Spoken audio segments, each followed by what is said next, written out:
Bonjour, Guillaume Menet, président de l'association Fraises de la Construction. L'importance de la sensibilisation, pour moi, elle est hyper importante parce que c'est la base. On a la chance dans nos métiers de la construction d'avoir un enjeu très fort, aussi bien dans le neuf, parce que dans le neuf, ça va nous permettre de consommer très peu, mais on va avoir un impact lié à la construction, et que dans la réhabilitation, c'est-à-dire qu'on va devoir penser rénovation globale. Donc cet outil, il a eu l'intérêt de très rapidement faire comprendre à des interlocuteurs qui n'étaient ni sensibilisés et dont ce n'était pas le métier, d'avoir un vernis technique et d'avoir une compréhension globale de tous les enjeux.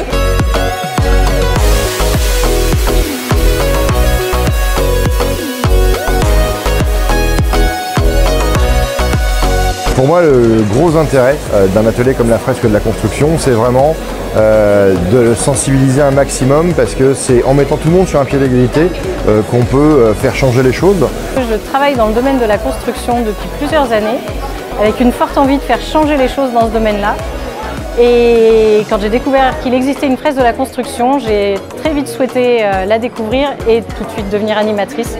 J'aime beaucoup diffuser l'envie de changement autour de moi et j'ai trouvé que cet outil était fabuleux pour amorcer des changements, notamment auprès des entreprises.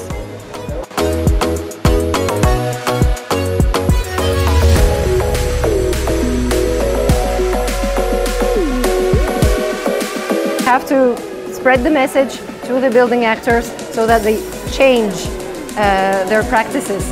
I find this project really engaging due to that, because every time I do a new adaptation, every time I do a workshop, I feel that the message is getting somewhere.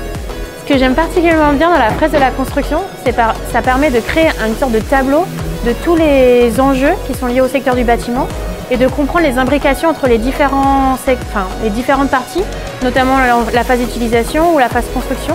J'ai trouvé que le support était hyper pédagogue et du coup c'était très facile, je pense, de l'exploiter pour répandre la connaissance auprès des maîtrises d'ouvrage, mais aussi auprès de mes collègues pour qu'eux aussi l'intègrent dans la pratique de leur métier.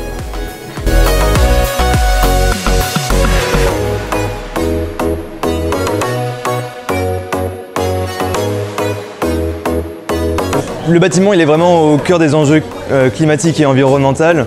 C'est en gros un quart des émissions de gaz à effet de serre et c'est là où les politiciens ont grosso modo le plus d'ambition. Donc c'est un secteur qui est amené dans les 10 prochaines années à avoir une mutation totale.